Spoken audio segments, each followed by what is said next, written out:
I've buried 2 wives and a brother, and I've signed my name to more cattle than I've spoken honest words. I am not a man who weeps. So believe me when I tell you that the day I watched a wagon haul a woman up the Calder Trail like a sack of seed corn nobody wanted, something in my chest cracked open that has not closed since.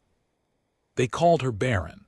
They said it the way you'd say a field had gone to alkali, done, finished, worth less than the dirt under your boots. Her own people signed her away to a man the whole valley swore was half wolf, half ghost, a giant who lived where the snow never fully left the rock. They thought they were getting rid of a curse. What I watched happen up on that mountain over the next 2 years is the truest thing I know about love, and about what people are willing to throw away when they've stopped looking close. I wrote most of it down, because I didn't trust myself to remember it straight, and because some part of me knew that one day I'd need proof I hadn't dreamed it. This is what I saw. This is what I couldn't stop seeing. Part 1. The wagon on the Calder Trail. The first thing I remember is the sound she didn't make. You'd expect a woman being given away to weep, or to argue, or at least to ask a question. Greta Vall made none of those sounds. She sat on the buckboard with her hands folded in her lap like a parcel that had been tied too tight, and she stared straight ahead up the Calder Trail toward the high country, and her silence was the loudest thing on that mountain. I was mending the north fence when they came through, which is a polite way of saying I was leaning on it, watching the world go by and pretending to work. I keep a small ledger in my coat pocket, a habit from my freighting days, and I find I do my best thinking with a pencil in my hand. So when the Vall wagon rolled past, I did what I always do. I wrote down what I saw. Tuesday, Vall family wagon northbound. Old man Vall driving, daughter aboard, trunk 1, quilt 1, no tears that I could see, they are not going to the church. That last line is the one I underlined later, when I understood it. You see, there's only one reason a family takes the Calder Trail north with a grown daughter and a single trunk, and it isn't a wedding any preacher would bless. It's the way to Halloran's place. And in that valley in those years, taking a woman up to Eli Halloran meant the same thing as taking her out to the far pasture and leaving her there. People didn't say it out loud. They didn't have to. I'd best tell you about Eli Halloran, because the whole story turns on what people believed about him, and almost none of it was true. The valley said he was 7 feet tall, which was a lie. He was a hand or two over 6, but he carried himself folded down like a man apologizing for the room he took up, so you never got a clean look at his full height. The valley said he'd killed a man with a single blow, which was true, but they never told the part where the man had a knife and a child and Eli had used the only tool God gave him, which was his hands. The valley said he never spoke. That one was nearly true. I'd traded with him maybe 4 times in 9 years, and I could count the words he'd given me on my fingers. He lived up where the timber gives out and the rock starts, in a cabin he'd built himself out of trees he'd felled himself, and he came down to the settlement perhaps twice a year, and when he did, mothers pulled their children in off the road, and men found something to do with their hands. He was the boogeyman of our valley, and the Valls had just driven their daughter up to live with him for the rest of her natural life. I want to be honest about myself here, because if I make myself out to be better than I was, the whole thing turns to molasses and you won't believe the parts that matter. I did not ride after that wagon. I did not say a word to old man Vall. I watched a frightened woman get hauled up a mountain to a man the entire valley feared, and I went back to leaning on my fence, and I told myself it was none of my affair. A man's family business is a man's family business. That's what I told myself. It took me 3 days to start lying to myself, badly enough that I couldn't stand it anymore.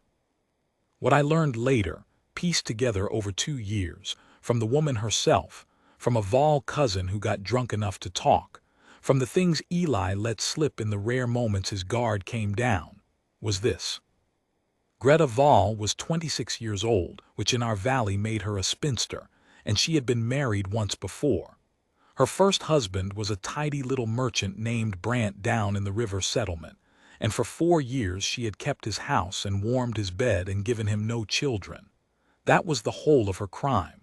4 years and no child. The Brant family had her examined.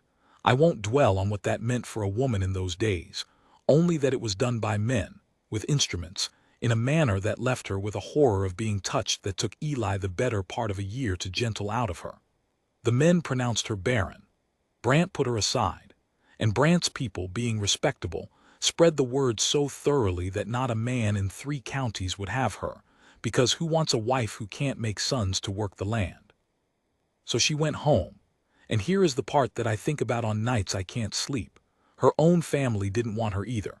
A grown woman, no husband, no children, no prospects. She was a mouth that ate and a back that worked, but a name that earned nothing. Her father had younger daughters to marry off, marriageable ones, fertile ones, and a barren spinster sister hanging about the house was a stain on the lot of them. And then someone, a Vol cousin, the drunk one, told me it was the mother, remembered Eli Halloran. Eli had come down to the settlement the previous autumn the way he did, to trade furs for the few things the mountain couldn't give him. And while he was there, a man named Coombs had said something filthy about a girl, a young girl, the kind of thing men say when they think themselves clever. And Eli Halloran, who never spoke, had crossed the entire store, picked Coombs up by his collar and his belt, and set him outside in the mud as gently and as finally as a man setting a cat out for the night. Then he'd gone back to his trading without a word. The Vols remembered that, and they thought, I have turned this over 1,000 times, they thought, here is a man so starved for any human company that he will take even our cursed daughter, and he lives so far up that mountain that we will never have to look at our shame again. They were half right, he took her, they never had to look at her again. What they got wrong was every other thing. I lasted, as I said, 3 days. On the 4th morning, I found I'd saddled my horse before I'd quite decided to, which is the body knowing a thing the mind is still arguing about. I told my hand Prout I was going up to see about trading for some of Halloran's elk hides before winter, which was a lie with just enough truth in it to ride on. I packed a sack of coffee and a sack of flour and a tin of peaches, because I am the kind of fool who can't show up empty-handed, and because some animal part of me must have suspected that a woman married 4 days to a man who didn't speak might be in want of something sweet. The Calder Trail is a hard climb.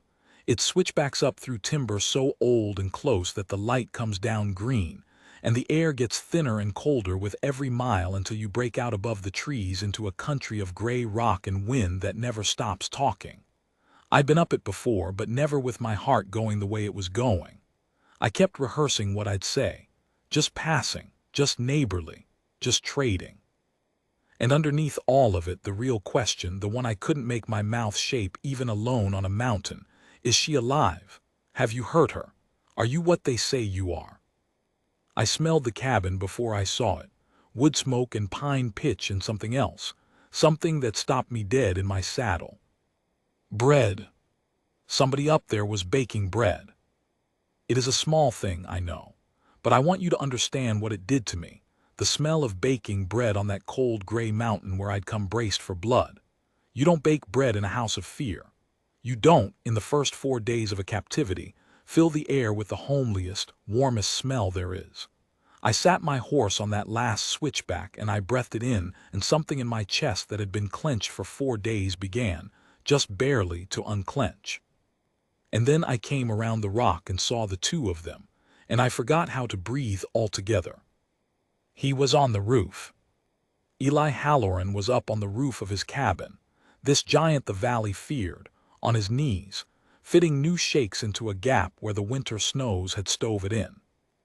And he was working with a care that I cannot describe to you except to say that I have watched men handle newborn lambs with less tenderness. Every shake he set, he ran his thumb along the edge to be sure it wouldn't catch a body's hand. He was making the roof safe, for someone. And below him at the door was the woman from the wagon. She had a loaf cooling on the sill and flour on her forearms, and she was looking up at him with her hand shading her eyes, and she called out something I couldn't hear, and the giant on the roof went still. Then he answered her. I couldn't hear the words, but I saw his shoulders change. I saw the most feared man in our valley, the boogeyman, the half-wolf, the killer.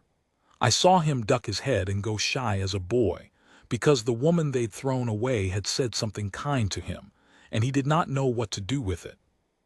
I should have ridden off. It was a private thing and I had no business in it, but my horse chose that moment to blow and stamp, and they both turned, and there I was, caught. Eli came down off that roof faster than a man his size has any right to move, and he put himself between me and the woman before his feet had fairly touched the ground, and for the first time I saw the thing the valley feared. He went very still and very wide, and his hands came open at his sides, and he looked at me the way a dog looks at a stranger near its pups. Not angry, worse than angry, ready. Easy, I said, my voice came out thin. Easy now, I'm Cowboy from the spread down past the fork. My rehearsed speech had fled entirely. I held up the sack of peaches like an idiot. I brought peaches. For a long moment nobody moved. The wind talked over the rocks. The bread cooled on the sill.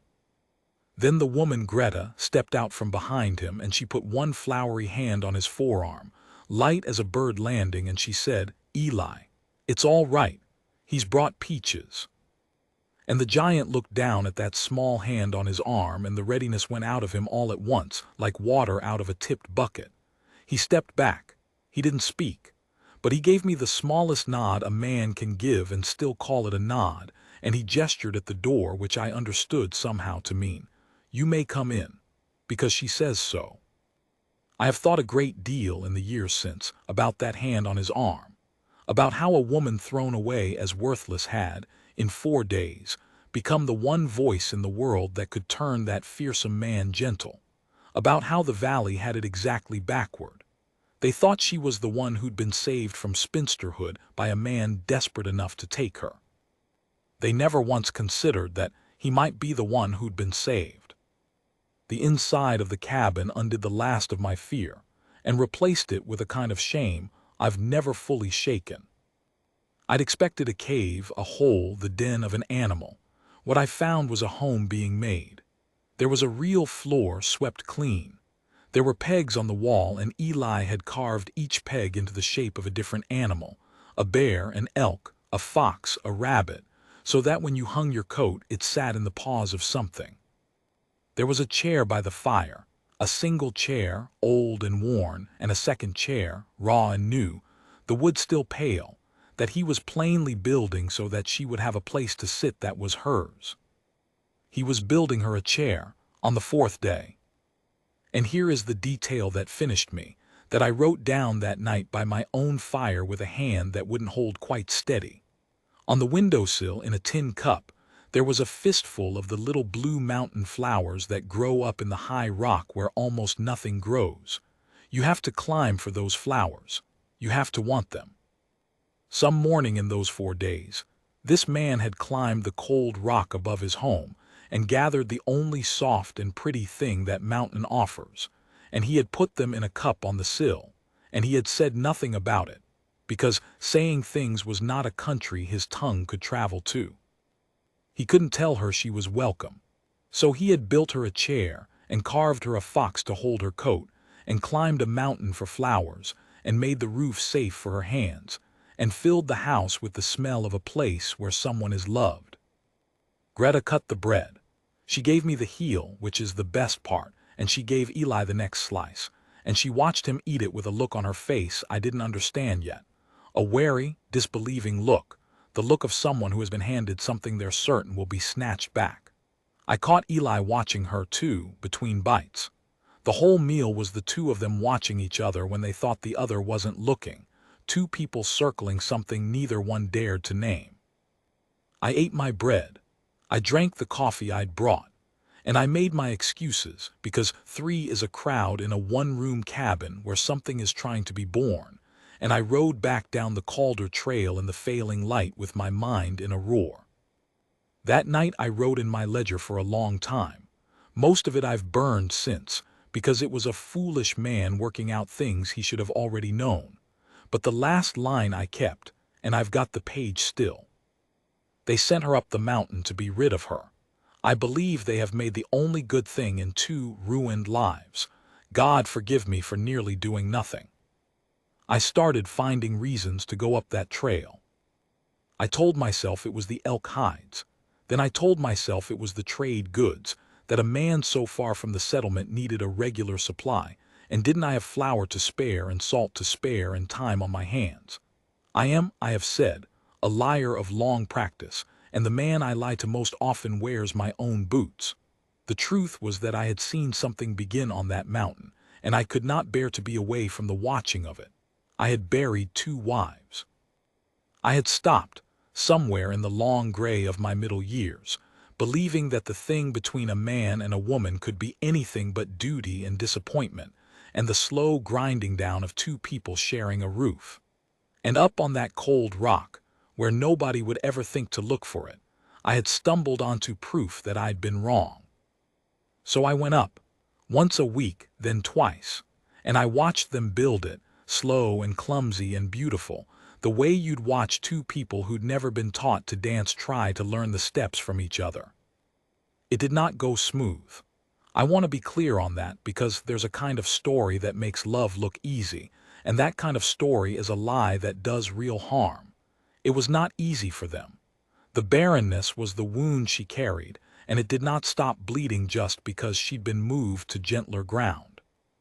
I came up one afternoon in the first month and found her sitting on the new chair. He'd finished it and oiled it, and it gleamed with her face in her hands. Not weeping, past weeping, just sitting in the wreckage of herself. And Eli was standing across the room, helpless, his huge hands hanging at his sides, looking at her the way you look at a fire you can't reach and can't put out. When she heard my horse, she scrubbed at her face and tried to make herself decent, and she said, in a voice scraped raw, "He should send me back, Mr. Calloway. He should send me back and find a real wife, one that can give him sons. I told him so. I told him this morning, and he wouldn't even. He won't even." And Eli Halloran, who never spoke, who had given me maybe 4 words in 9 years, looked at her across that little room, and he said the longest thing I ever heard come out of him. "I didn't climb up here to grow a family. I climbed up here to be left alone." He stopped and worked his jaw, and you could see what it cost him to keep going. "Then they brought you, and I found out I'd been wrong about the alone part, about what it was for." He looked at his own hands. "I don't want sons, Greta. I had a son. He's buried down the valley, him and his mother both, fever year. I came up here to get away from wanting things because everything I ever wanted got took." He raised his head and his eyes were wet, this giant, this boogeyman. "And then you sat in my chair, and I find I want you to stay in it. That's all. That's the whole of what I want. You in the chair where I can see you. I'll dig you 100 graves worth of garden. I'll climb the rock for flowers every morning of my life. Only don't ask me to send you down to people who'd throw a thing like you away." I have never, before or since, wished so hard to be somewhere else. It was not a thing any other man should have heard. I made for the door. But I heard, behind me, the sound of the new chair scraping back. And I heard her cross the room. And I did not turn around, but I knew, the way you know weather, that she had gone to him at last, and that the year of him gentling her terror had ended in that moment, on that cold rock. With the door open, and an old fool of a rancher fumbling at the latch. I rode down the trail, and I did not write anything in my ledger that night. Some things you don't reduce to pencil. Some things you just carry. Winter came hard that year. It comes hard every year up there, but that year it came with teeth, and the snow closed the Calder Trail by the middle of November, and I had no way up and they had no way down, and for 4 months I knew nothing of how the 2 of them fared. I'd lie awake in my own warm house and think of that cabin buried to the eaves in white, and I'd wonder if the roof he'd mended had held, if the wood he'd cut had lasted, if 2 people who'd found each other so late had made it through the dark together, or whether the mountain had taken back what it gave.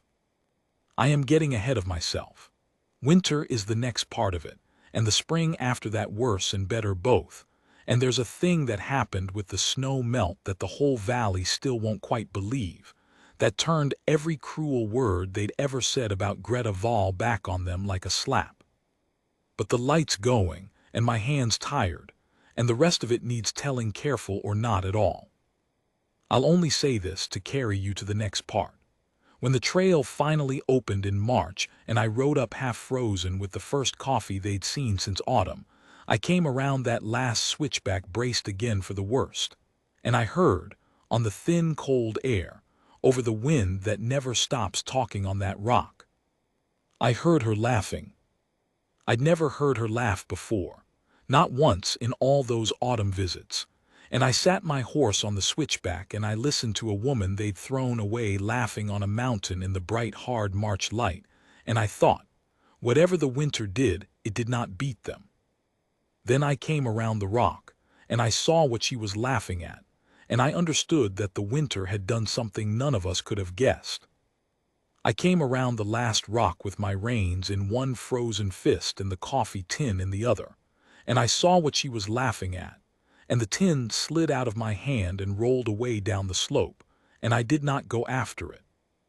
Greta was standing in the dooryard in the hard March light, and she had her hands pressed flat against the front of her coat, and she was laughing the way a person laughs when crying would split them open, too hard, too bright, on the very edge of breaking. And Eli was kneeling in the snow in front of her. This giant of a man, on both knees in the melt, with his ear pressed against her belly and his eyes shut, and his huge hands cupped at her sides like a man holding water he was afraid to spill. It took me a long, stupid moment. I am not a quick man with the obvious. I sat my horse and stared at the two of them, and the wind talked over the rock the way it always does, and then Greta lifted her head and saw me and called out. "He kicked Mr. Calloway, the baby. He kicked and Eli felt it and now he won't get up. The baby." I want to set down here, plain, what those words meant, because if you didn't live in our valley in those years you can't know the size of them. Greta Val had been examined by men with instruments. She had been pronounced barren by the kind of authority that ends a woman's life without ending her breath. She had been put aside by one husband for it and thrown away by her own blood for it, hauled up a mountain to die slow and forgotten because she was, in the cold accounting of that valley, a field gone to alkali. Done, finished, worth less than the dirt. And she was standing in the snow with a child kicking inside her. I got down off my horse. My legs didn't work right. I went and stood by them and I didn't know what to say, so I said the only true thing in me, which was, well, I'll be damned. And Greta laughed again, that splitting laugh, and Eli opened his eyes but he did not get up off his knees, and he looked up at me over the curve of her belly with an expression I had never seen on a grown man's face and have never seen since. It was disbelief. It was terror. And underneath both of those, holding them up, it was a joy so large it had no room to fit inside one body, so it had spilled out into his eyes and run down into the gray stubble of his cheeks. And the most feared man in our valley was kneeling in the snowmelt, weeping silently into his wife's coat, while a child none of us had thought possible turned over inside her. I have been to 3 weddings I'd call holy, and one I'd call a sacrament. None of them held a candle to that dooryard. Now I have to do a hard thing here, which is to tell you about a winter I did not see. The trail closed in November, as I told you, and did not open till March, and so the 4 months that made all the difference happened above the snowline where no eye but theirs could reach. What I know of that winter, I know because they told me. Greta in long pieces over the spring and summer that followed.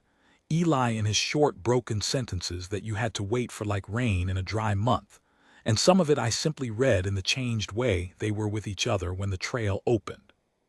So when I tell you what happened in the dark of that year, understand that I am a man reconstructing a country he never walked, from the maps 2 travelers drew him afterward. But I believe it true. I'd stake my name on every line. The snow came the way it does up there, which is all at once and then forever. Greta told me the first storm dropped 4 feet in a night, and the second buried the door so deep that Eli had to dig up and out, like a man climbing out of his own grave, just to get to the woodpile. After that he kept a tunnel open to the wood and the spring and the little linta where the goat lived. He kept one goat. Did I never say? A mean old thing named for a preacher he disliked. And the whole of their world shrank down to one room and one fire, and the narrow white channels he dug to keep them alive. You'd think that would be a misery. A cabin the size of a horse stall, 2 people, 4 months, the wind never stopping. You'd think they'd come to hate the sight of each other. What Greta told me was this. She told me that winter was the first time in her whole life she had felt safe. Think on what that means. A woman of 26, married once, raised in a real house in a settled valley with a family around her. And the first safety she ever knew was a one-room cabin buried in snow on a mountain everybody feared, alone with a man everybody called a monster. She told me it was the quiet of it. Down in the valley there had always been the noise of judgment, the looks, the whispered word barren following her down every road. Up there, buried in the white, there was nobody left to judge her. There was only Eli, who had decided she was worth climbing a mountain for, and who reminded her of it every day, not with words. He had so few words, but with 1,000 small motions. He warmed her side of the bed with hot stones wrapped in flannel before she lay down, so she never once got into a cold bed all winter. He learned, by watching, which of her moods wanted company and which wanted to be left be, and he honored both without being told. When the dark months pressed down on her, and they did press, she was honest about that, there were days the old grief rose up and she could not get out from under it. He did not try to fix her or jolly her out of it. He would simply move his work close to wherever she sat, mending harness or carving or whittling at some small thing, so that she was never alone with it, and he would wait. He would just wait with her until the dark lifted. She said no one in her life had ever simply waited with her before. They had always wanted her to hurry up and be well so she'd stop being inconvenient. And somewhere in the deep of that winter, neither of them could say exactly when, time goes strange under snow, she began to suspect. She didn't tell him at first. I understand why, though it broke my heart to learn it. She didn't tell him because she didn't believe it. She had been told by men of authority with instruments that her body could not do this thing. She had built 4 years of grief and 2 years of exile on the certainty of it. And now her body was whispering something that contradicted every cruel verdict ever passed on her, and she did not dare believe the whisper because she had learned it bone deep, the way you learn a hot stove, that hope was the thing that hurt you worst. Hope was the bait in every trap. She had hoped for 4 years in Brant's house, month after month, and every month the hope had been killed again, and she had finally stopped hopping as a man finally stops touching a wound, because she could not bear to keep tearing it open. So she said nothing. She watched her own body with a kind of horror. She counted and lost count and counted again. And she said nothing to the one man in the world who would have wanted to know, because she was protecting him. This is the part that undid me. She was protecting him from the disappointment she was certain was coming. She thought, if I tell him and then it comes to nothing, the way it always comes to nothing, I will have to watch the hope die in his face too. And I cannot survive watching it die in his face. She carried that alone, in a buried cabin, for the better part of 2 months. And here is where Eli Halloran, who could barely string 6 words together, showed me something about love I have turned over every day since. He knew. Of course he knew.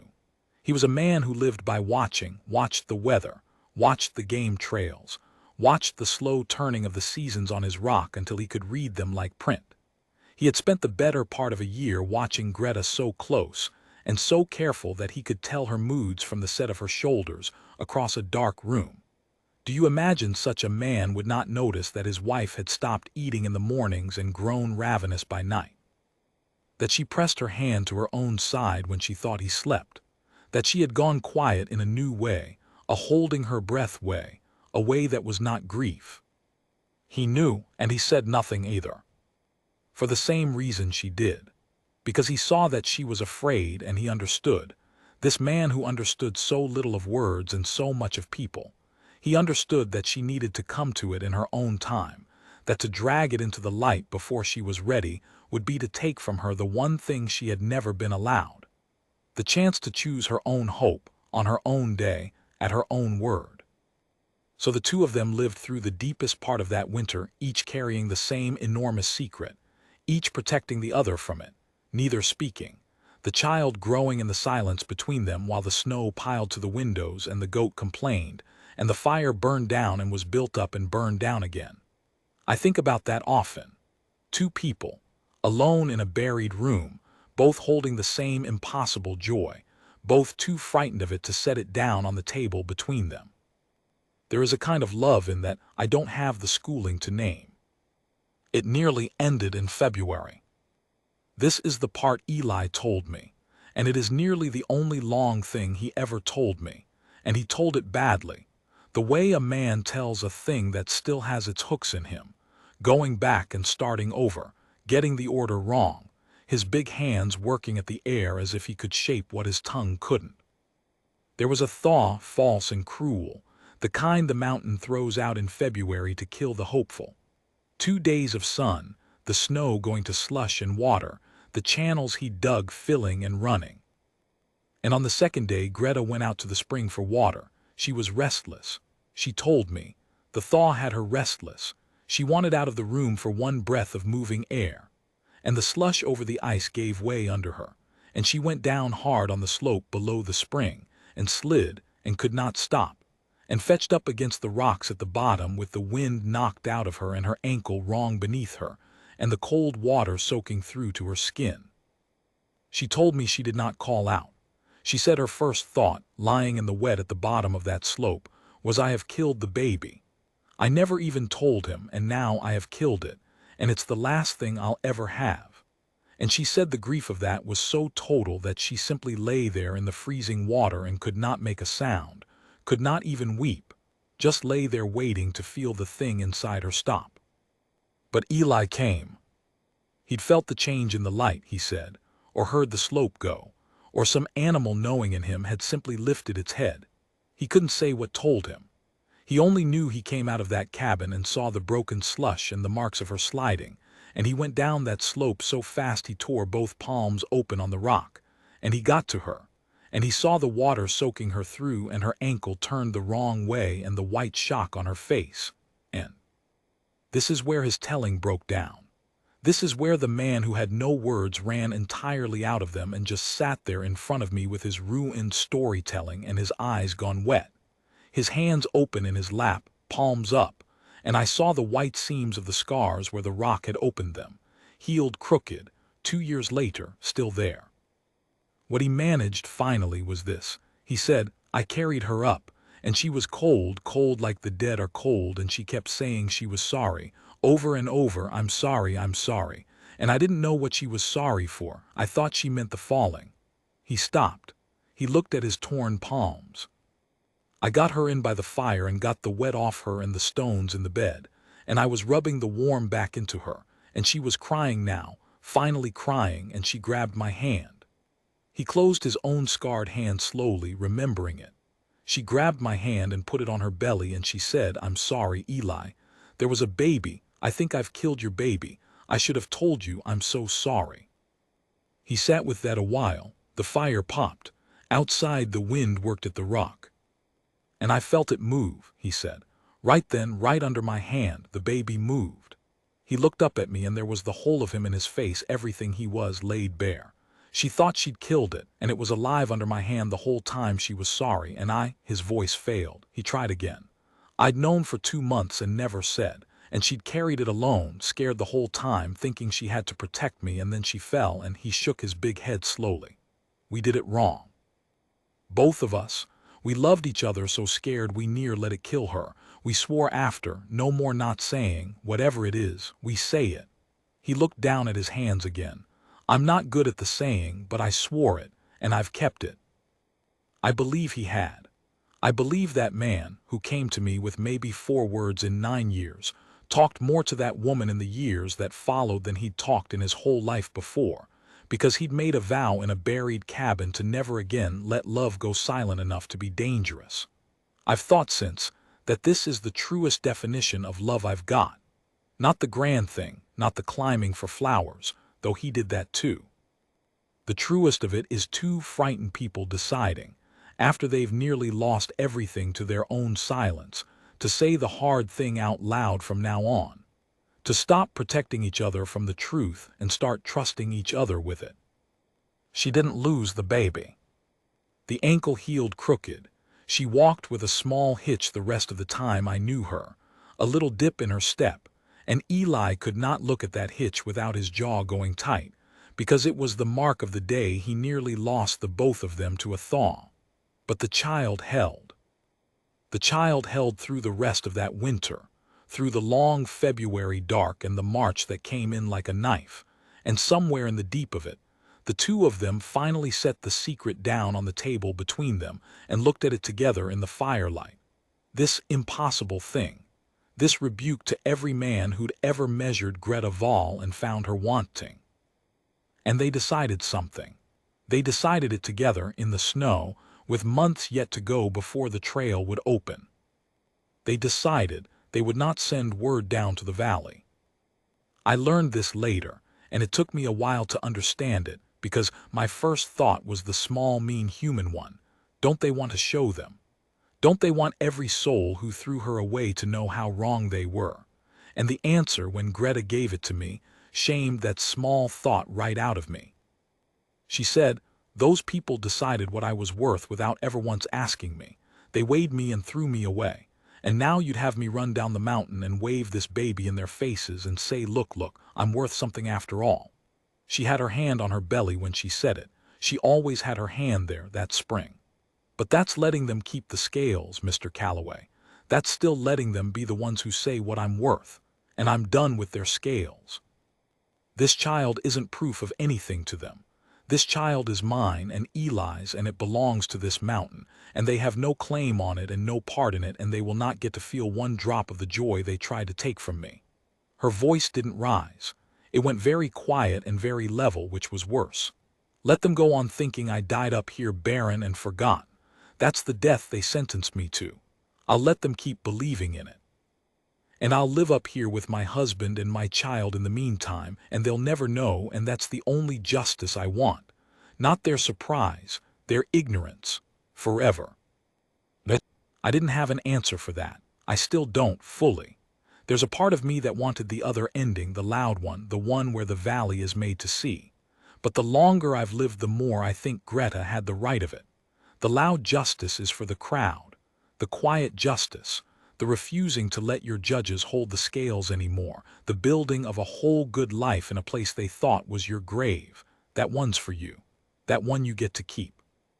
So they kept it. All that spring and into the summer, the valley believed exactly what it had always believed, that the barren Vahl girl had been disposed of up the mountain and was no more to be thought of. And up the mountain, where the wind never stops talking on the rock, a woman they'd thrown away grew round and slow and luminous, and a man they feared learned to talk, and a child that wasn't supposed to be possible got nearer every day. I was the only one from the valley who knew, the only one. They let me keep coming, let me bring my flour and my coffee and my foolish tins of peaches, let me sit by their fire and watch the thing grow, and I understood it was a kind of trust I had not earned and did not deserve, given that I'd very nearly done nothing at all that first day on the fence. I never told a soul. I have not told it now until this telling, and they are both past minding. The child was due, by Greta's rough reckoning, in the early summer. And here is where the fear came back into that cabin, a different fear than before, a colder one. Because a first child is a hard thing, and a first child to a woman of 27, with no other woman within a day's hard ride, in a cabin on a mountain, with only a husband whose great hands had been made for felling trees, and not for this, that is a frightening thing. That has killed better-tended women than Greta in finer houses than that cabin. And the crooked ankle meant she could not make the descent, even if they'd wanted to go down to the valley for the birthing, and they did not, they would not after all I've told you, she could not have made that trail. The hitch in her step that the thaw had given her was a door that had closed. She would have her child on the mountain or not at all. I remember the last visit before. Late May, the trail dry, the high meadows greening.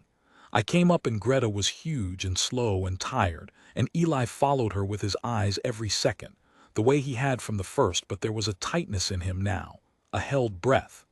And as I was leaving, he walked me down to my horse, which he never did, and he stood there working his jaw, trying to get to whatever he'd come down to say. What he finally said was, "Calloway, when it's her time." He stopped, started over.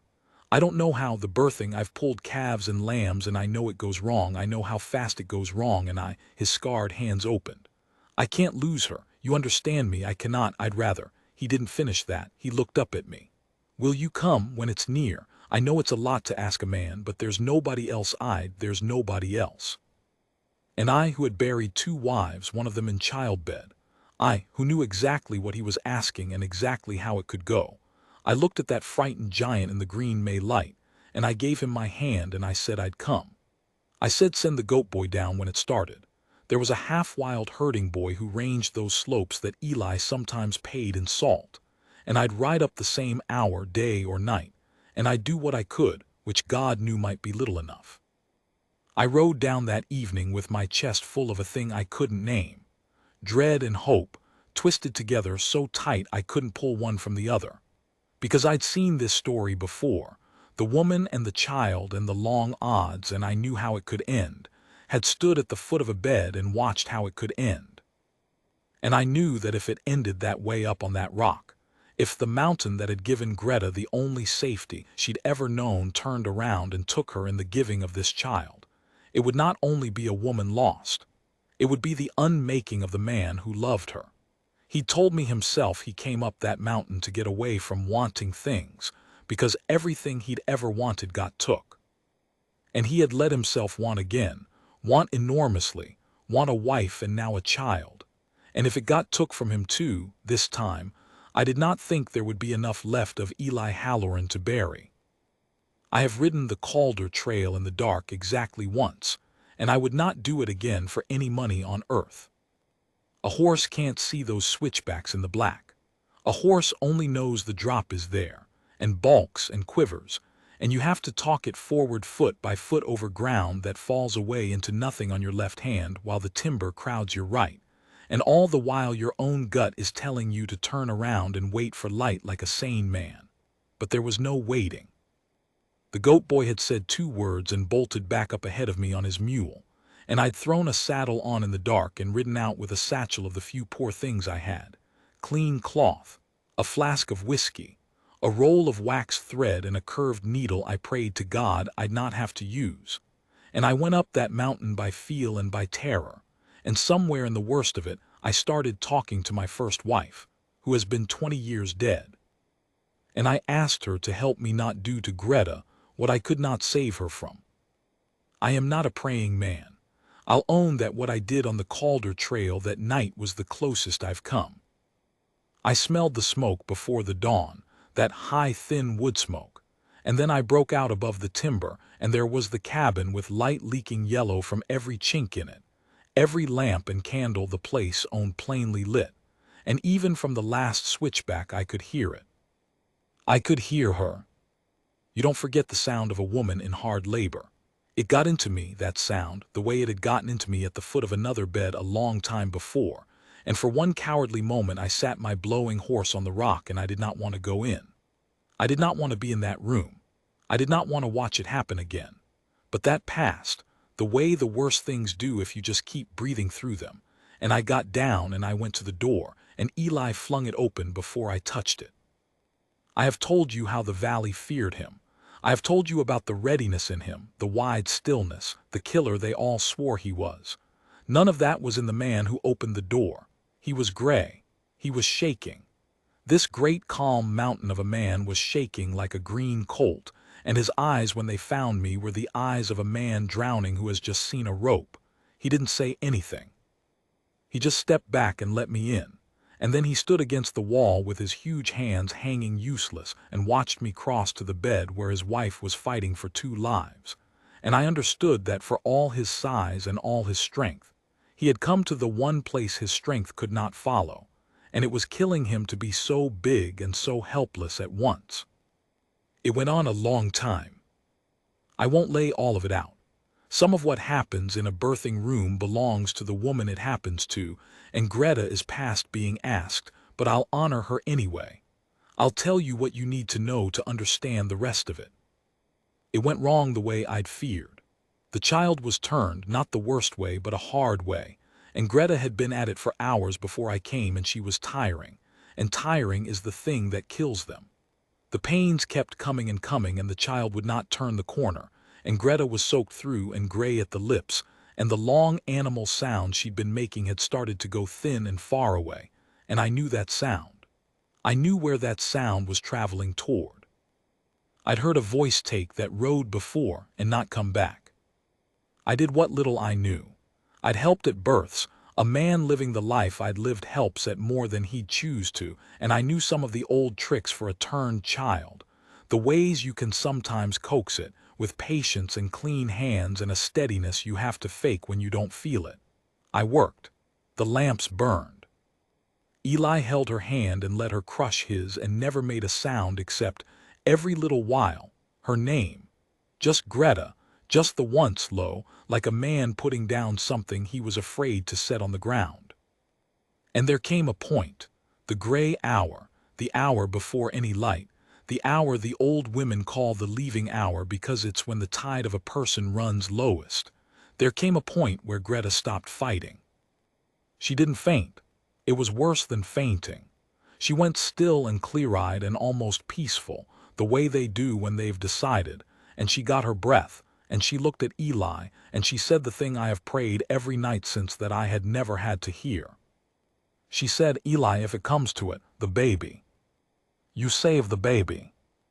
And the room went so quiet I could hear the lamp flame. "You hear me," she said, calm, terribly calm. "If they make you choose, I've had my life now. I had this whole last while, and it was more than I was ever promised, and it was enough. You save the baby, and you don't you dare grieve it longer than it takes to raise the child. You hear me, you find." "No." It came out of him low, and it stopped her cold. I have heard men say no in my life. I have never heard one say it like that. There was no anger in it and no argument in it. It was just bedrock. It was the sound the mountain itself might make. "No," he said again, and he got down on his knees by the bed so his gray, ruined face was level with hers, and he took her face in both his great scarred hands so gentle, and he said, "And remember, this is the man who could not string 6 words together, the man who'd had to be taught by a near drowning to say the hard thing out loud," he said. "You listen to me now, because I'm only going to say it once and I need it to hold you. I did not climb back down off this mountain, you hear me? When they brought you up here, I had already climbed down off of everything. I was done.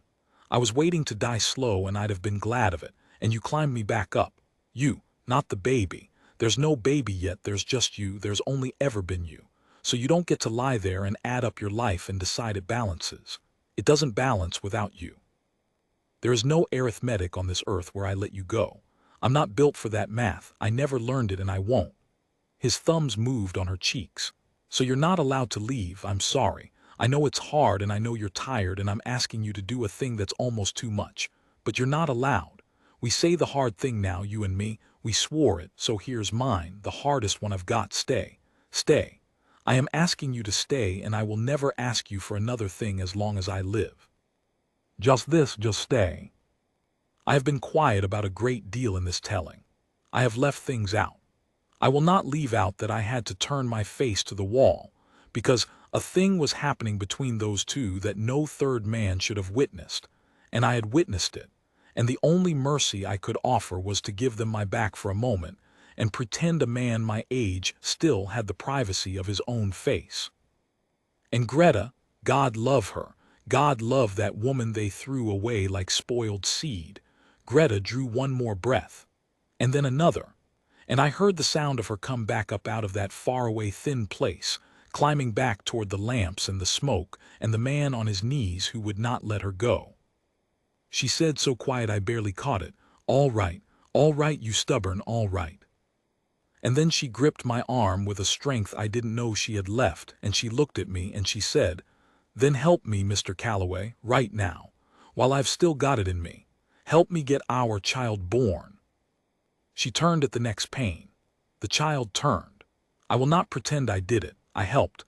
I had my hands there and I did what I knew, but it was Greta who turned that child by main force of a will she had no business still owning. And it was Eli's voice in her ear the whole while, low and steady, saying, "Stay, stay, you're staying."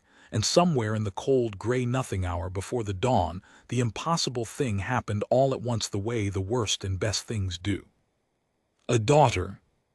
A daughter into my two unworthy hands, blue and then red and then roaring, with a voice on her like the wind that lives on that rock, furious to be alive. A daughter to the man who told me, the very first day in his swept-clean cabin, that he did not want sons because he'd buried his son and could not bear the wanting of another. He hadn't wanted a son. He'd been protecting himself from wanting a son. And the mountain, in its strange justice, had handed him a daughter instead, something he'd never thought to armor himself against, and I watched that armor come off him entirely the first time he held her. I have seen men hold their firstborn. I held mine once, the one who didn't live, and I know the look.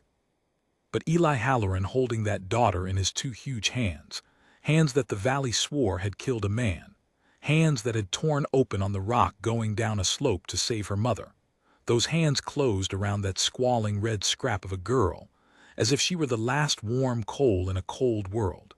And he sat down hard on the floor because his legs wouldn't hold him, and he wept without any shame at all, openly, gulping, the way a child weeps. And Greta lay in the bed half dead and watched her monster husband fall apart over the daughter she just nearly died to give him, and she was smiling, exhausted past the edge of the world, gray to the lips and smiling. They named her Iva. I asked once where the name came from, and Greta said it didn't come from anywhere, it wasn't anybody's name, it didn't belong to a single soul in either of their families, and that was exactly why she'd chosen it. A name with no inheritance in it, a name that owed nobody anything. She starts clean, Greta said. Her people don't get to put their hands on her name. She's the first of something, not the last of somebody. I rode down the Calder Trail that morning into a sunrise that I have never been able to describe and have stopped trying to, with my hands still shaking and the whiskey in my flask undrunk.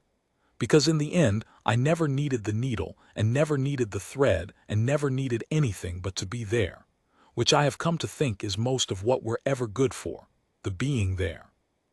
And I want it on the record, since I am setting all of it down. I never told a soul in that valley that Iva Halloran had been born. I kept Greta's silence the way I'd kept all the rest of it. For years, I kept it. The years were good ones. I have to compress them, because a man could fill a book with the small good days, and I don't have the book in me, but I won't skip them entirely, because the whole point of a story like this one is that the good years happened at all.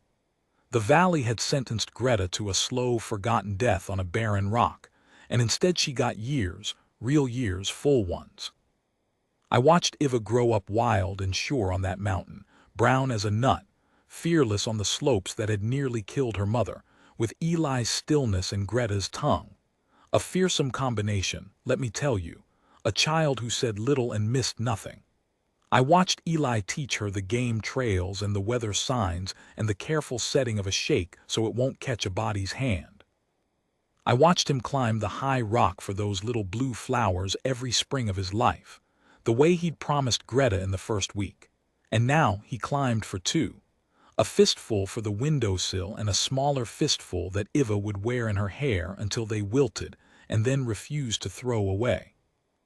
I watched Greta, who'd come up that trail folded into silence like a parcel tied too tight, turn into a woman who laughed easy and argued easier, and ran that household with a dry wit that could take the hide off you, and who walked everywhere with that small hitch in her step, the mark of the thaw, which Eli still could not look at straight even 15 years on. That was the love the title of this telling promised you, beyond measure. I've heard the phrase used cheap. I'll tell you what it meant up on that rock. It meant a man so unable with words that he said everything else instead, every day, for the rest of his life. The warmed stones in the bed, the flowers in the cup, the safe-set shakes, the chair he kept oiled and gleaming, the waiting with her in the dark months without trying to fix it, the thousand small motions of a man who has decided that the woman the whole world threw away is the whole of his world. Beyond measure isn't the grand gesture. It's the gesture repeated 10,000 times without ever once keeping count. It's a man who learned to talk because silence had nearly killed the thing he loved, and who then spent the rest of his life saying the hard things out loud, clumsy and slow and true, because he'd sworn he would. And Greta kept her justice. The valley never knew. Year after year, they went on believing what they'd decided to believe, that the barren Vol girl had died forgotten on the mountain, that her people had done the regrettable necessary thing, that it was all best not spoken of. And up the mountain, a family lived a whole bright life directly underneath their ignorance, and that ignorance was Greta's revenge and her freedom both, and I came to understand she'd been right and I'd been wrong, that the loud justice would have given them the satisfaction of being part of her story, and the quiet justice gave them nothing at all, which is exactly what they had given her. Here is how the valley finally learned. I'll tell it plain. Because Greta would want it plain. Eli died first. Of course he did. He was years older and the mountain wears a body down, and one hard winter his chest filled and would not clear, and he went, in the bed, with the warmed stones at his feet that Iva put there now, with Greta's hand in his great scarred one. He went quiet. He'd run out of words long since, but he had one left, Greta told me. My last visit before the end of it all, she told me. He had one left and he spent it, and it was her name, just the once, the way he'd said it the night Iva was born, like a man setting down something he was afraid to put on the ground. And then he set it down. Greta could not bury him on the rock alone, and Iva, half-grown and strong as she was, could not dig a grave in frozen mountain ground by herself. So for the first time in 19 years, Greta Halloran came down the Calder Trail into the valley that had thrown her away. She came down to ask for help to bury her husband. That was all.